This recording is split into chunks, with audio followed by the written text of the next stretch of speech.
إن الحمد لله نحمده ونستعينه ونستغفره ونعوذ بالله من شرور أنفسنا ومن سيئات أعمالنا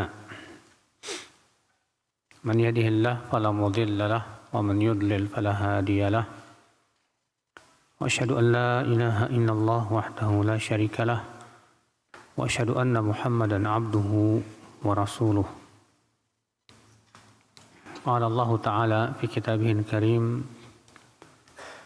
يا أيها الذين آمنوا اتقوا الله حق تقاته ولا تموتن إلا وأنتم مسلمون أما بعد. Kita lanjutkan ayol ikhwah hadis berikutnya.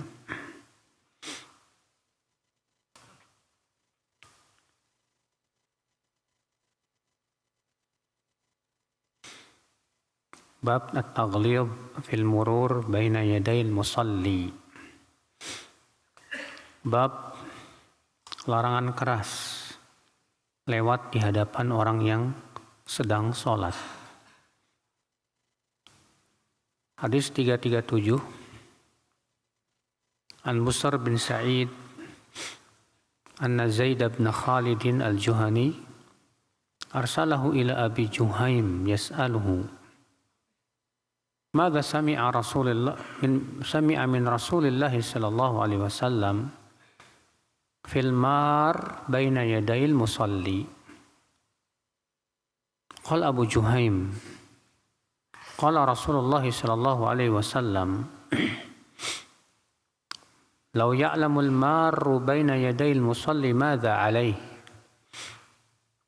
لكان أن يقف 40 خير له من أن يمر بين يديه قال أبو النضر لا أدري قال 40 يوما أو شهرا أو سنة. Dari Busr bin Sa'id bahwa Zaid bin Khalid al-Juhani mengutusnya kepada Abu Juhaim untuk bertanya apa yang ia dengar dari Rasulullah SAW tentang orang yang lewat di hadapan orang yang sedang sholat. Maka Abu Juhaim berkata, Rasulullah SAW bersabda, seandainya orang yang lewat di hadapan orang yang sedang sholat itu tahu apa yang akan ia dapatkan, dalam riwayat yang lain minal ism, dari dosa, namun tambahan tersebut tidak sabit, akan tetapi maknanya ya benar. Lakana an yaqifa 40, maka lebih baik dia berdiri min an yamurra baina yadayhi selama 40 daripada lewat di hadapan orang yang sedang sholat. Abu Nadar berkata, aku tidak tahu 40 hari atau 40 bulan atau 40 tahun. Memang ada satu riwayat Al-Bazzar 40 kharifan, 40 kharif, 40 musim. Namun itu juga riwayat yang tidak sahih. Iya. Nah, di sini akhi kita ambil faidah yaitu haramnya lewat di depan orang yang sedang sholat antara ia dengan sutroh. Kenapa? Karena di sini Nabi Shallallahu Alaihi Wasallam mengancam, Pak. Kata beliau, lebih baik seseorang ya berdiri 40 daripada ia melewati orang yang sedang sholat di hadapannya itu. Apa yang dimaksud dengan 40? Di situ Nabi tidak menjelaskan 40 apa. Apakah 40 hari, 40 bulan, atau 40 tahun, tidak dijelaskan. Dalam rangka apa? Dalam rangka ya litaubih ya wa taghlid, untuk supaya memberikan pesan bahwa ini perkara yang berat, Pak. Bukan perkara yang ringan. Bayangkan ya, lebih baik seseorang berdiri 40. Enggak diketahui, bisa jadi 40 hari, bisa jadi 40 bulan, bisa jadi 40 tahun. Maka dari itu hati-hati ya. Jangan sampai kita melewat orang yang sedang sholat.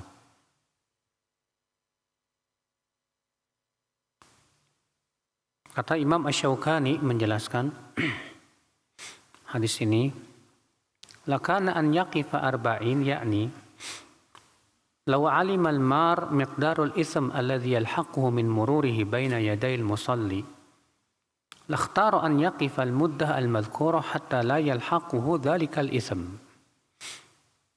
Seandainya orang yang melewat di hadapan orang sholat mengetahui bagaimana besarnya dosa yang ia lakukan, ya, tentu ia akan lebih memilih berdiri 40 ya dibandingkan dia melewatinya karena dosanya berat, ya.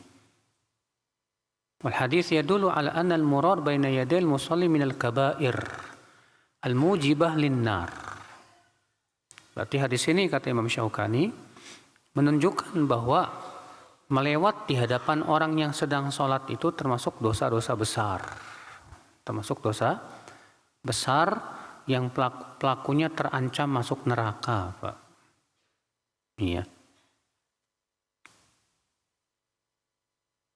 Nah ini kalau dia sholat sendirian, Pak. Adapun kalau dia sholat berjamaah, maka sutrohnya makmum adalah sutrohnya imam. Jadi kalau misalnya kita lewat di depan saf pertama tapi di belakang imam, boleh? Boleh. Karena pernah Ibnu Abbas melakukan itu. Dalam hadis riwayat Bukhari dan Muslim, Ibnu Abbas pernah beliau naik keledai, kemudian melewat di hadapan saf pertama tapi di belakang Rasulullah SAW. Lewat aja begitu dengan keledainya. Kata Ibnu Abbas, tidak ada seorang pun yang mengingkariku. Kalau itu perkara yang mungkar, pasti Rasulullah SAW menjelaskannya, Pak. Karena Nabi maksum, Nabi terjaga dari kesalahan. Ya. Ikhwatul Islam, saudaraku seiman. Kita lanjutkan hadis berikutnya. Bab man ilmar baina yadayil musalli. Bab mencegah orang yang mau lewat di hadapan orang yang sholat. Artinya kalau kita sedang sholat, kemudian ada orang yang mau lewat, kita cegah, Pak. Iya. Hadis 338. An Abi Salih As-Samman qala Bainama ana ma'a Abi Sa'id al-Khudri radhiyallahu anhu yusalli yawm al-jumu'ati ila syai'in yasturuhu minan nas. Idh ja'a rajulun syabun min bani Abi Mu'ayyid arada an yajtaza baina yadayhi fadafa'a fi nahrihi فنظر فلم يجد مساغا إلا بين يدي أبي سعيد فعاد فدفع في نحره أشد من الدفعة الأولى فمثل قائما فنال من أبي سعيد ثم زاحم الناس فخرج فدخل على مروان فشكى إليه ما لقي قال ودخل أبو سعيد على مروان فقال له مروان ما لك ولابن أخيك جاء يشكوك فقال أبو سعيد سمعت رسول الله صلى الله عليه وسلم يقول إذا صلى أحدكم إلى شيء يستره من الناس فأراد أحد أن يجتاز بين يديه فليدفع في نحره فإن أبى فليقاتله فإنما هو شيطان. Dari Abu Salih As-Samman, ia berkata, ketika aku bersama Abu Sa'id Al-Khudri dan beliau sedang sholat di hari Jumat dan menghadap sesuatu yang menutupinya, yaitu sutroh. Tiba-tiba datanglah seorang pemuda dari Bani Abi Mu'ayyid dan ia hendak melewat di hadapan Abu Sa'id. Maka Abu Sa'id pun mencegah di naharnya, nahar itu ini, Pak. bagian bawah leher ya. Itu namanya nahar, dicegah begitu. Dan si pemuda itu kemudian melihat kepada Abu Sa'id dan melihat ternyata tidak ada jalan lain kecuali harus melewati di hadapan Abu Sa'id. Maka ia kembali mau lewat.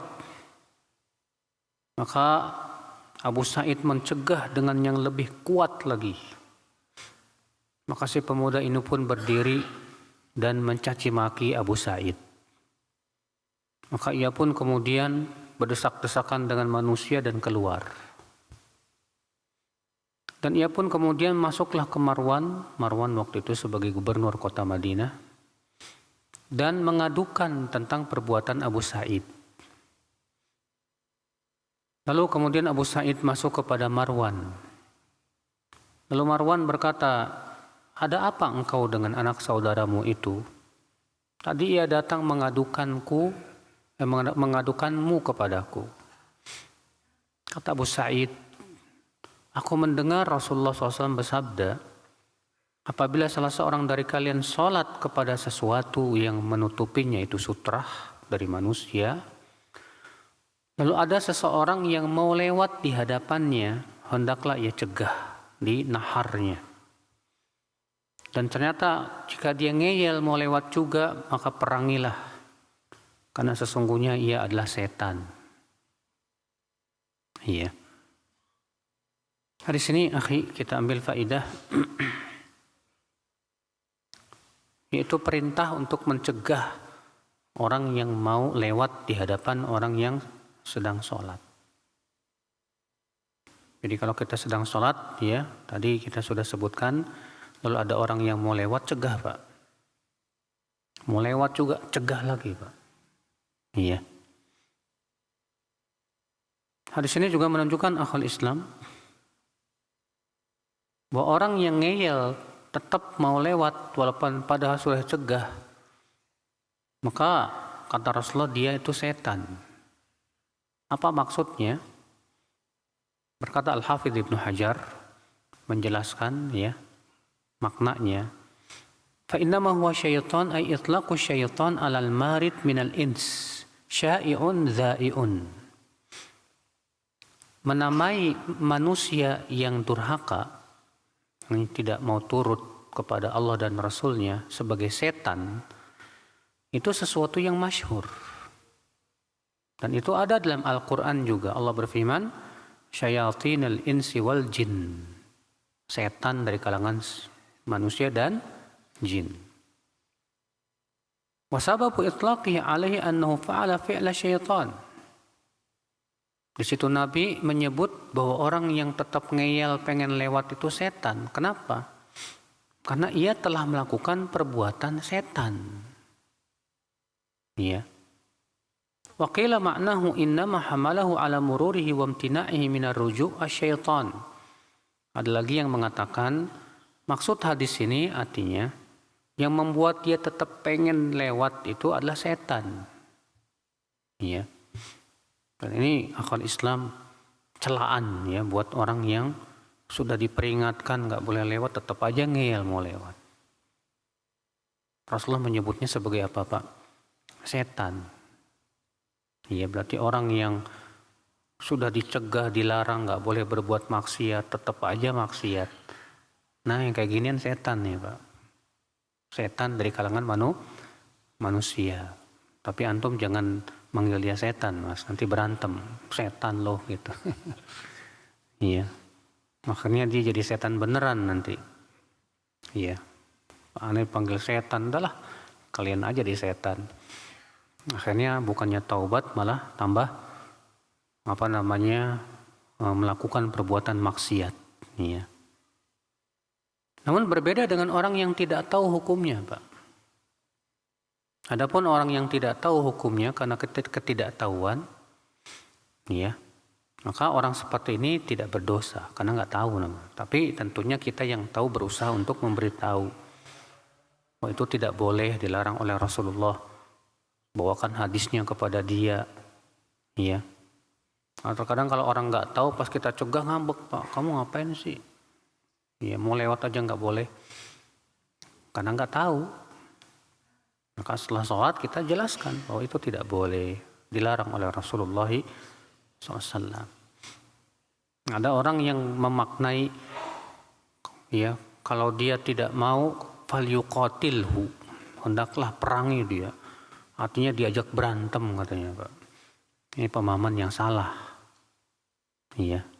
Karena yang dimaksud dengan falyuqatilhu, hendaklah ya perangi, itu dipraktekkan oleh Abu Sa'id dengan cara apa, Pak? Yaitu mencegahnya dengan lebih keras lagi.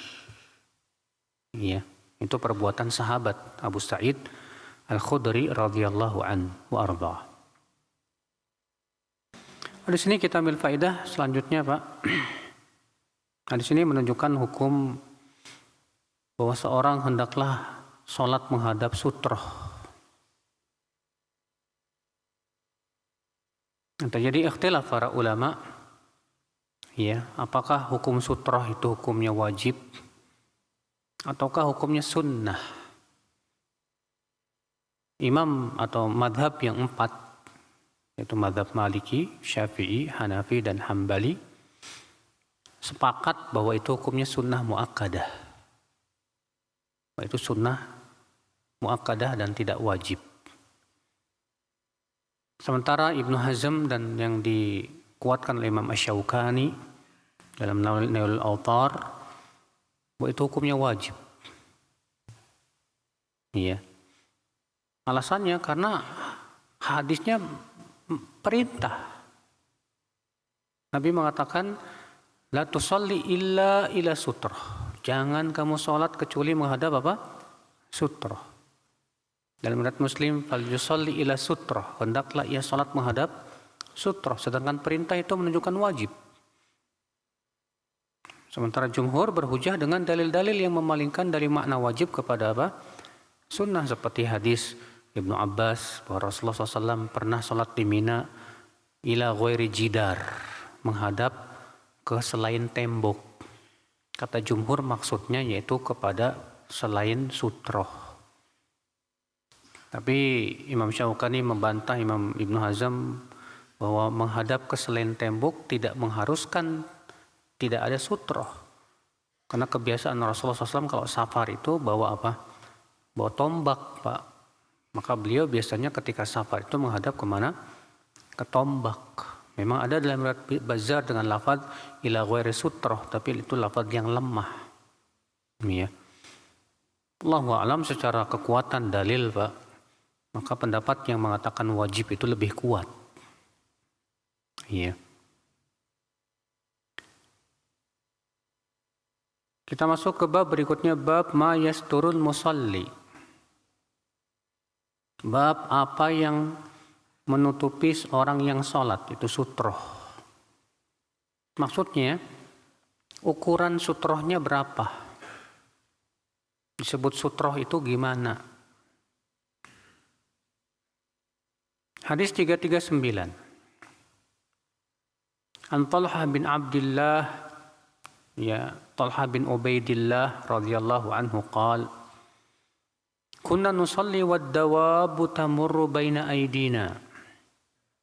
Fadzakarna dzalika li Rasulillah sallallahu alaihi wasallam faqala, mithlu mu'khiratir rahli takunu baina yaday ahadikum thumma la yadhurruhu ma marra baina yadayhi.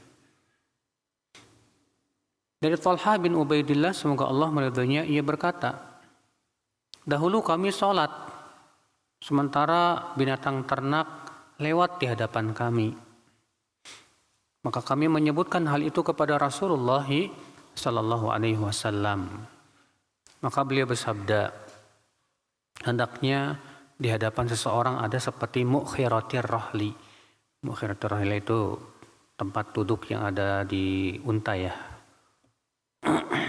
Untuk buat apa namanya, senderannya itu, Pak. Itu biasanya tingginya sekitar 30 cm, seginilah. Ya. Itu namanya mu'khiratir rahl. Yang ia letakkan di hadapan ya dia ketika sedang sholat. Kemudian tidak membahayakan dia apapun yang lewat di hadapannya. Ya. Hadis ini menunjukkan akal Islam, yaitu perintah untuk meletakkan sutroh. Dan sudah kita sebutkan hukumnya, bahwa yang paling kuat wallahu a'lam hukumnya wajib. Iya. Faedah yang kedua, hadis ini menunjukkan Pak, bahwa sutroh itu ukuran paling kecilnya itu ukurannya hendaknya setinggi mu'khiratir rahli. Setinggi apa? Mu'khiratir rahli. Jadi kalau antum pakai sutroh cuma pakai gelas segini nih nggak cukup Pak. Iya. Atau cuma pulpen doang depan, nggak cukup. Kenapa? Karena Nabi SAW tegas mengatakan di situ seperti mu'khiratir rahli, setinggi pelana bagian belakang pelana unta, segini nih.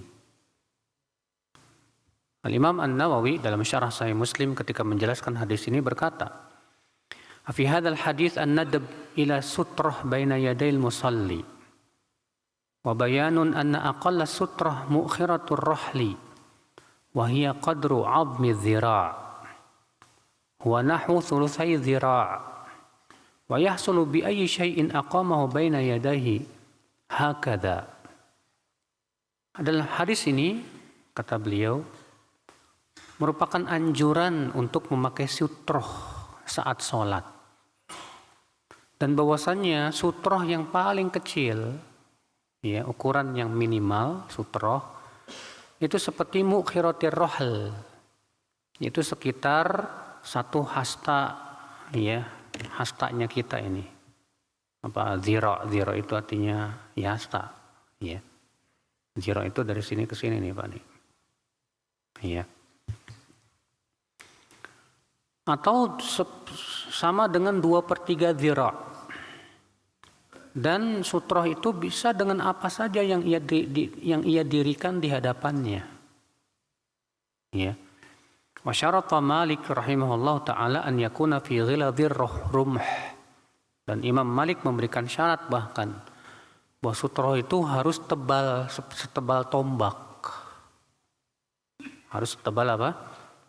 Tombak. Kalau tinggi tapi cuma segede gini, curug gitu ya. Menurut Imam Malik nggak boleh. Harus setebal apa? Tombak. Ya, berdasarkan riwayat bahwa Nabi SAW kebiasaannya kalau kemana-mana bawa apa? Bawa tombak itu harbah untuk dijadikan apa? Sutroh dalam sholat. Ya. Kemudian apa hikmahnya Pak? Kita disuruh pakai sutroh sebesar itu. Qala al-ulama, kata Imam Nawawi, wal hikmah fi sutroh kaful basar amma wara'ahu wa man'u man yajtazu bi qurbihi. Berkata para ulama, hikmah ya sutroh seperti itu adalah supaya mencegah mata kita tidak melihat kepada yang lain. Dan ya mencegah orang yang mau melewat di hadapannya dengan dekat. Jadi kalau dia mau lewat, maka lewat di belakang sutroh. Iya.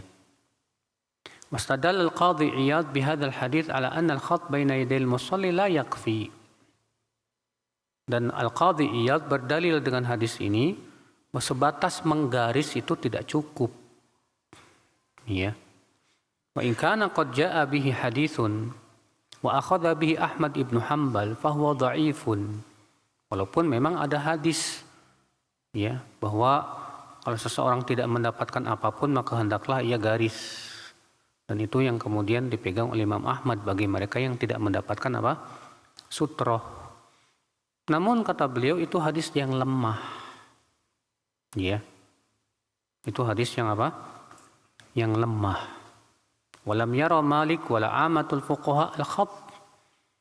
Dan Imam Malik tidak pula kebanyakan para fuqaha ya, mereka menganggap tidak boleh menggaris. Artinya mayoritas ulama mengatakan tidak boleh apa? Menggaris. Hadza kalamul qadhi. Dan ini adalah perkataan Al-Qadhi Iyad. Wa haditsul khat rawahu Abu Daud wa fihi dha'fun wa ittirab. Dan hadis menggaris itu kata Imam Nawawi dikeluarkan Abu Daud namun dalam sanadnya ada kelemahan dan keguncangan sehingga tidak bisa dijadikan apa? Hujjah. Ya. Nah, ini akal Islam. Jadi batasan minimal daripada sutroh berapa? 1 hasta. Ya, ingat itu. Jadi kalau kita mau cari sutroh, jangan sutrohnya cuma pulpen, Pak. Itu enggak cukup.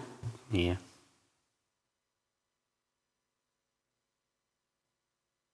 Kemudian akal Islam, saudaraku seiman,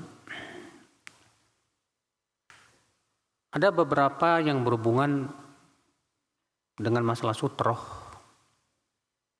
Permasalahan yang pertama yaitu disunnahkan mendekat ke sutroh. Disunnahkan mendekat kemana? Ke sutroh. Berdasarkan hadis wal yadnu minha, hendaklah ia mendekat ke sutroh. Imam Nawawi berkata qala ashabuna yang bagilahu an yadnu minas sutroh wala yazidu ma bainahuma ala 3 adhru'. Hendaklah ia mendekat ke sutroh dan tidak melebihi antara keduanya 3 dhira'. 3 apa? 3 hasta. Artinya kita usahakan Pak mendekat ke mana? Ke sutroh itu 3 hasta. Iya.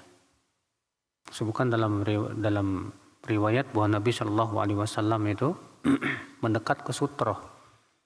Ketika ada kambing itu mau lewat, Pak, maka Rasulullah terus mendekat, sampai akhirnya kambing itu melewat di belakang Rasulullah Shallallahu Alaihi Wasallam. Ya, sampai kambing aja diusahakan jangan lewat di depan kita, Pak. Ya. Ikhwatul Islam, saudaraku seiman. Kemudian permasalahan yang kedua, di mana kita letakkan sutroh? Apakah di depan kita persis, ataukah di sebelah agak kanan atau di agak kiri?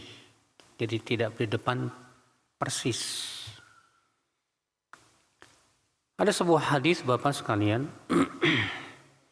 yang dikeluarkan Imam Ahmad dari Al-Miqdad bin Al-Aswad, dari ayahnya itu Al-Aswad. Ia berkata, ma ra'aitu Rasulullah SAW yusalli ila udin wala amudin wala syajaratin illa ja'alahu ala hajibihil ayman awil aisar wala yasmudu lahu somda. Belum pernah aku melihat Rasulullah SAW ketika sholat, ya, ketika menghadap ke kayu ataupun tiang ataupun pohon, kecuali Rasulullah jadikan sutrahnya itu sebelah kanan atau sebelah kiri dan tidak menghadap langsung ke depan. Ya. Namun akal Islam hadis ini ya didhaifkan oleh banyak ulama. Di antaranya Ibnu Adi, Al-Baihaqi, Ibnu Qattan, An-Nawawi, Ibnu Qayyim, Al-Dhahabi, Ibnu Hajar Al-Asqalani. Syekh Albani mengatakan hadis ini terdapat di dalam sanadnya 3 penyakit. Yang pertama, dalam sanadnya ada perawi yang bernama Al-Walid bin Kamil, ia majhul, lemah. Yang kedua, Al-Muhallab bin Hujar, majhul. Yang ketiga, Dhuba'ah bintul Miqdad, juga majhulah. Dan sanad dan matannya juga terjadi keguncangan. Iya. Sehingga hadis ini sangat lemah sebetulnya, Pak. Namun, Pak, para ulama madhab yang 4 berpendapat bahwa sebaiknya kita tidak menghadap langsung kemana? Ke sutroh. Alasannya kenapa? Karena supaya tidak tasyabuh dengan orang yang menyembah patung. Tidak tasyabuh dengan orang yang menyembah apa? Patung. Ya. Dan ini perkataan para ulama madhab dalam ini banyak sekali ya. Maka dari itulah Syekhul Islam Ibn Taimiyah rahimahullah ya menyebutkan bahwa disunnahkan lebih baik itu sutrohnya itu nggak langsung di depan, tapi di sebelah kanan sedikit atau sebelah kiri sedikit. Ya. Kata beliau, yunhal mu'minuna an dhahirihi wa in lam yaqsudu bihi qasdal musyrikin. Kata beliau, kaum mukminin dilarang untuk tasyabuh dengan perbuatan orang musyrikin.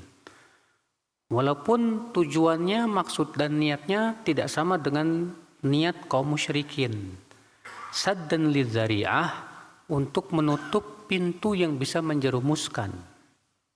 Wa min hadzal bab annahu sallallahu alaihi wasallam kana idza shalla ila 'udin aw 'amudin ja'alahu ala hajibihi al-ayman aw al-aysar wa lam yasmud lahu samdan. Termasuk bab ini kata beliau, Rasulullah SAW kalau sholat menghadap kemana? Ke kayu ataupun ke tiang ataupun sesuatu yang lain, maka beliau tidak langsung menghadap ke depan itu, tapi disimpannya sebelah kanan atau sebelah kirinya. Ya. Dalam rangka apa akhul Islam? Lima fihi min musyabahati sujud li ghairillah. Karena ini ada tasyabuh, keserupaan dengan sujud kepada selain Allah Subhanahu wa taala. Ya. Demikian pula Ibnu Qayyim rahimahullah juga menjelaskan ini. Demikian pula dalam kitab-kitab mazhab pun disebutkan seperti itu, Pak. Jadi memang hadisnya dhaif sahih. Tapi ada makna lain yang menyebabkan para fuqaha menyunahkan lebih baik tidak langsung menghadap ke ke sutroh. Tapi disimpannya di sebelah agak kanan atau agak kiri supaya tidak menyerupai orang yang sujud kepada selain Allah Subhanahu wa taala. Iya. Walaupun Syekh Muhammad bin Shalih Al-Utsaimin rahimahullah dalam ini mengatakan al-amru fihi wasi'. Artinya kalau mau menghadap langsung silahkan. Kalau mau disimpan sebelah agak kanan atau ke kiri juga silahkan. Karena kata beliau hadisnya dhaif, tidak bisa dijadikan hujjah, wallahu a'lam. Nah ini akal Islam.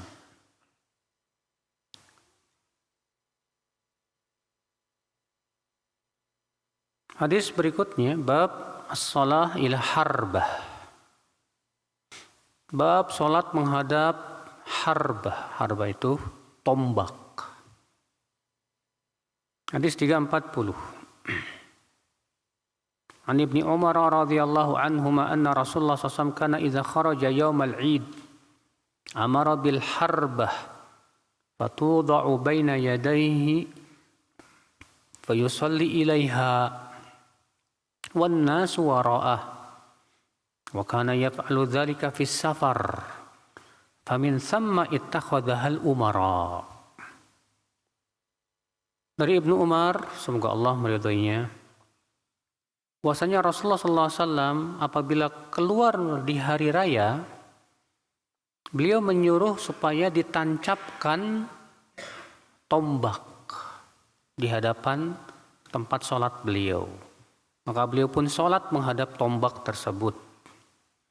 Sementara orang-orang berada di belakang Rasulullah SAW.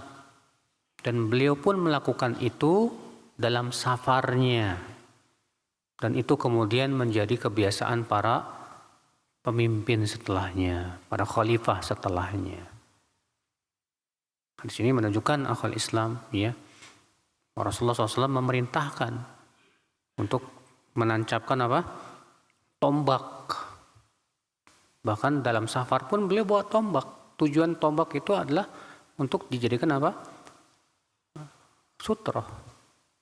Maka kalau antum safar bawa sutroh boleh, Pak. Enggak masalah. Ya, antum bawa sesuatu gitu. Ya, yang bisa dilipat kayak. Jadi ketika antum sholat buat sutroh nanti silahkan saja, enggak masalah. Iya.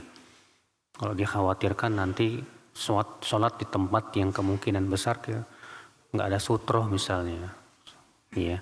Tapi kalau zaman sekarang sih banyak masjid, Pak. Iya. Bab as-shalah ila rahilah. Bab sholat menghadap rahilah, unta. An Ibni Umar radhiyallahu anhuma anna Nabiy sallallahu alaihi wasallam kana ya'ridu rahilatahu wa huwa yusalli ilaiha. Dan dari Ibnu Umar, semoga Allah meridainya, bahwa Nabi sallallahu alaihi wasallam melintangkan untanya. Lalu Nabi pun sholat menghadap unta itu. Artinya menjadikan unta itu sebagai sutroh, Pak. Iya. Bayangkan sampai untanya Rasulullah jadikan sutroh. Iya. Kalau antum bawa motor antum bisa jadiin sutroh. Bawa mobil antum jadiin sutroh. Asal jangan dimasukkan ke masjid aja. Ya, kalau di luar maksudnya. Bab al-murur baina yadayil musalli min wara'is sitr. Bab melewati hadapan orang sholat tapi di belakang sutroh. Hadis 342. An Aun bin Abi Juhaifah anna abahu ra'a Rasulullah SAW fi qubbatin hamra min adamin. Wa ra'aitu Bilalan akhraja wadu'an. Wa ra'aitu an-nasa yabtadiruna dhalikal wadu'. Faman asaba minhu syai'an tamassaha bih. Wa man lam yusib minhu akhadha min balal yadi sahibihi. Thumma ra'aitu Bilalan akhraja anazatan farakazaha.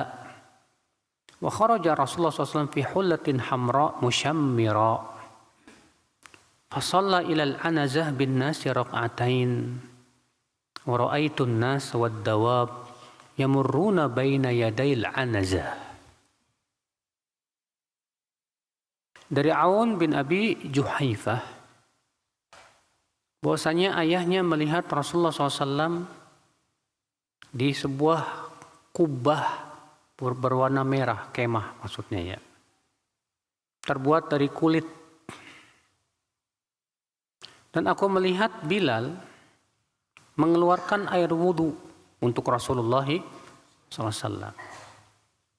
Dan aku melihat orang-orang berlomba-lomba untuk bisa mendapatkan air wudhu tersebut. Artinya bekas air wudhunya Rasulullah SAW.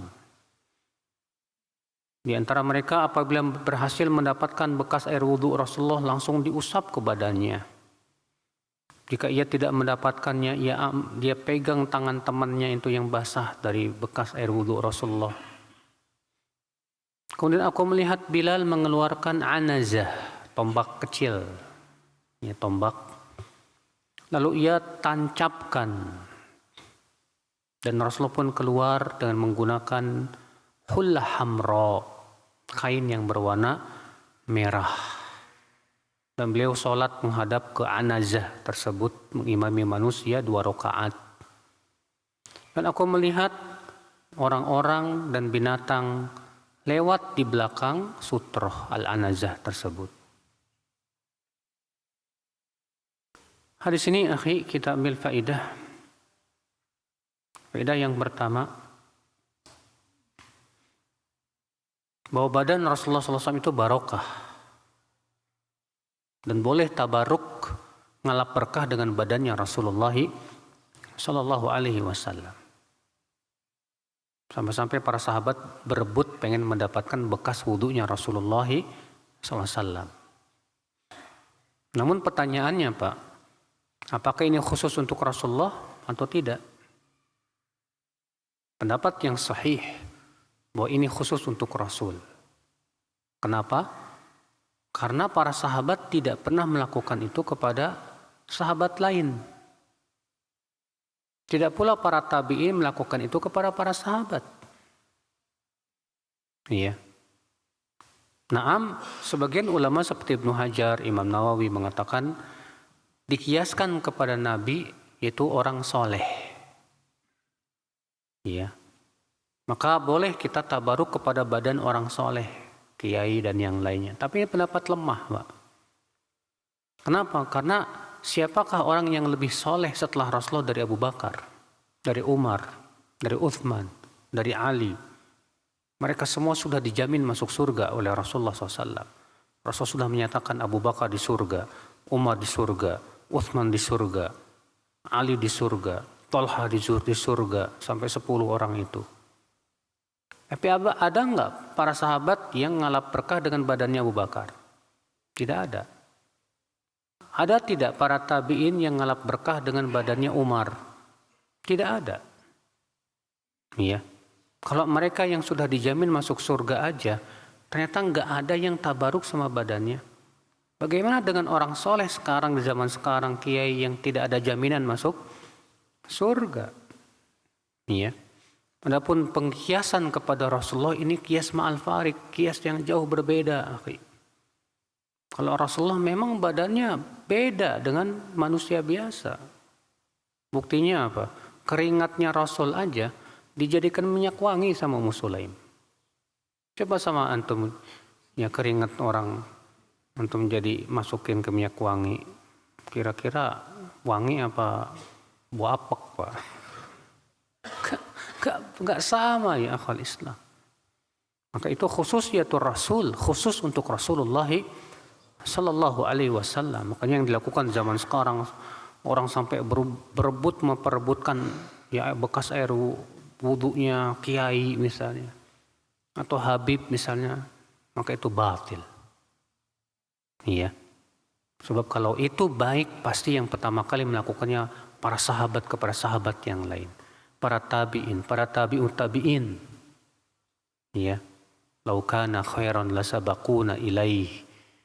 Kalaulah itu baik, tentu mereka akan mendahuluinya. Ya.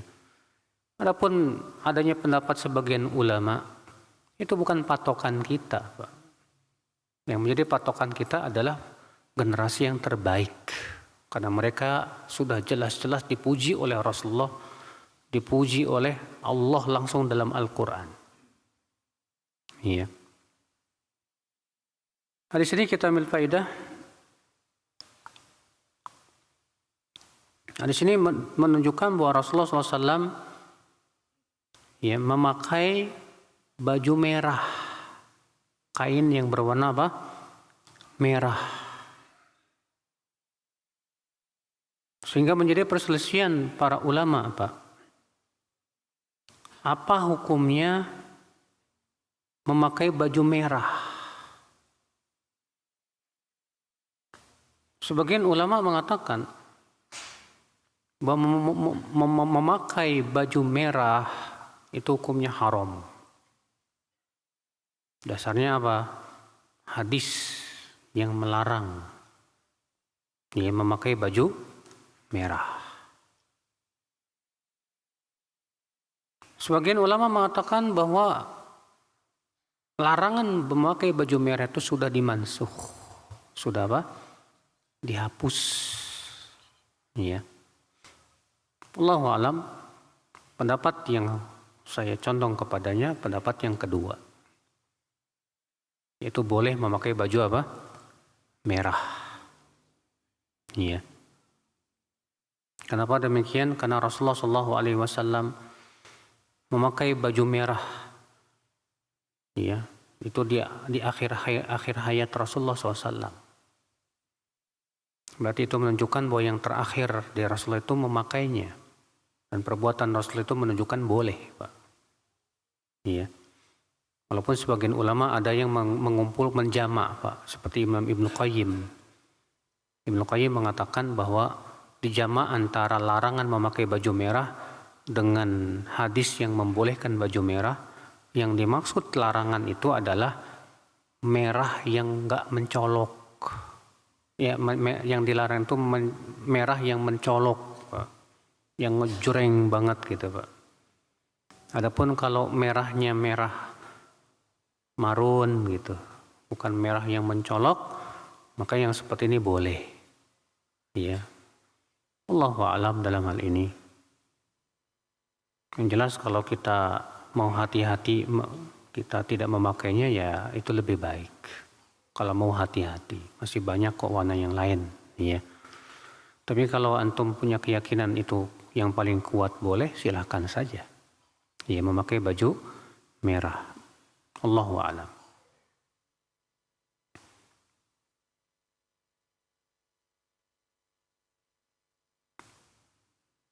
Hadis ini juga menunjukkan akhul Islam bolehnya melewat di belakang sutroh.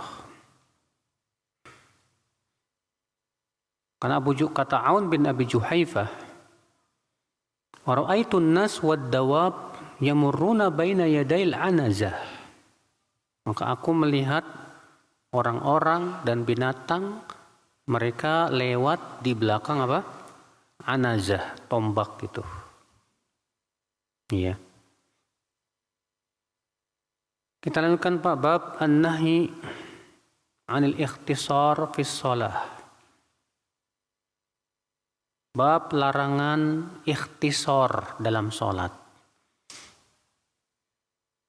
An Abi Hurairah radhiyallahu anhu anin Nabi sallallahu alaihi wasallam annahu naha an yusalli ar-rajulu mukhtasira.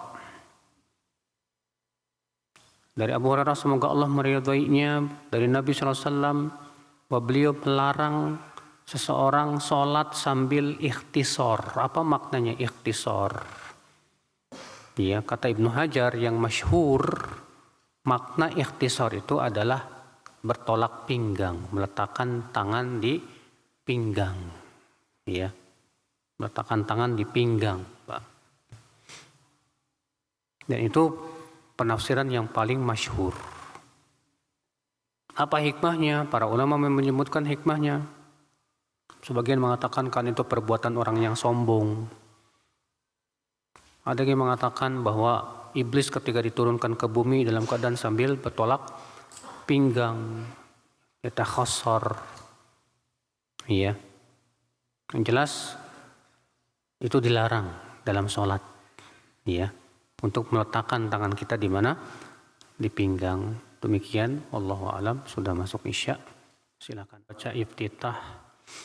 Baru mendapat setengahnya, ternyata imam sudah membaca surat Al-Fatihah.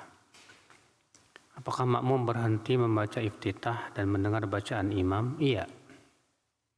Karena Allah mengatakan, wa idza quri'al Qur'anu fastami'u lahu wa ansitu. Apabila dibacakan Al-Qur'an, maka dengarkan dan diam.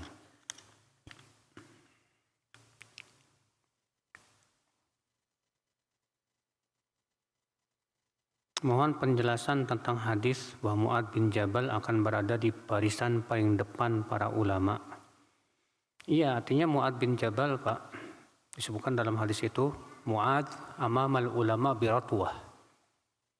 Mu'adz itu akan berada di hadapan para ulama sejauh mata memandang. Iya, karena Mu'adz bin Jabal sahabat yang sangat faqih. Iya, dan termasuk ulamanya sahabat. Bagaimana mendidik anak yang masih dalam kandungan agar menjadi anak yang saleh? Kalau antum pengen anak antum saleh, antumnya jadi saleh. Ya. Bukan hanya sebatas ketika mengandung saja. Bahkan setelah berojol lebih penting lagi itu. Ya, untuk mendidik anak supaya dibiasakan dengan mendengarkan Al-Quran. Ya, didik, Pak. Yang terpenting adalah kesolehan orang tuanya. Karena kesolehan orang tuanya itu akan sangat berpengaruh kepada siapa? Kepada anak. Ya.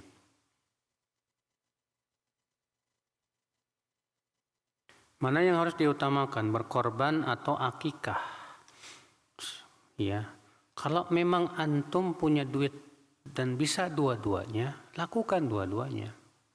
Akikah juga, kurban juga. Tapi kalau duit antum cuma cukup untuk salah satunya aja, maka yang lebih baik akikah dulu, Pak.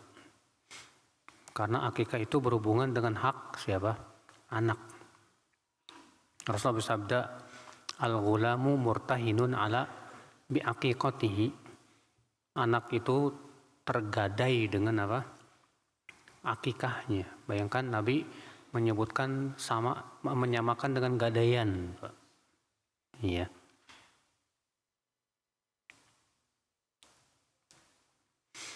Kalau ada orang sholat tanpa sutroh, berapa jarak aman kita boleh untuk lewat? Kalau memang kita harus segera lewat, ya, maka menjauh aja, Pak. Memang tidak ada berapa jarak amannya ya. Tapi menjauh aja, menjauh, kemudian kita lewat. Ya. Tapi kalau masih ada jalan lain ke Roma, ya, ambil aja jalan lain.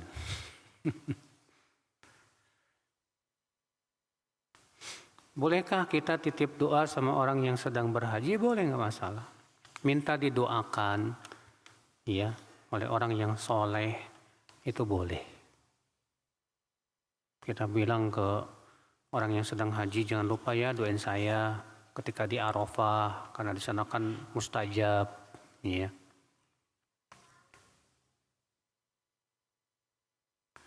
Apabila kita sedang sholat ada orang lewat dan sudah kita berusaha halangi, tapi orang tersebut tetap aja lewat, sholat kita batal enggak?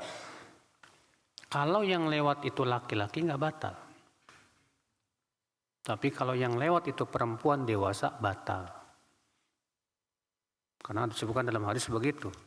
Yaqta'u sholatar rajul salasa. Ada 3 yang bisa memutuskan sholat seseorang. Di antaranya wanita yang sudah dewasa.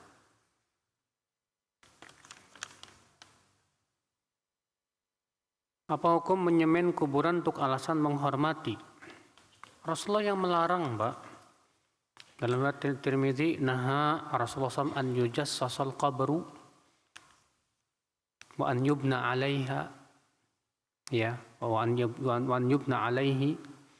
Rasulullah melarang kuburan itu diplester, dan juga Rasulullah melarang kuburan dibangun di atasnya bangunan. Kalau antum bilang dalam rangka menghormati mayat, akhi, Rasulullah lebih kita hormati. Karena Rasulullah SAW, Rasul yang wajib kita ikuti, dan Allah mewajibkan kita untuk mengikuti Rasulullah Sallallahu Alaihi Wasallam. Rasulullah sudah melarang masalahnya. Iya. Maka Allah, Pak, di zaman ini larangan Rasul itu malah dilanggar, Pak. Ya, Allah musta'an. Demikian, wabillahi taufik. Assalamualaikum warahmatullahi wabarakatuh.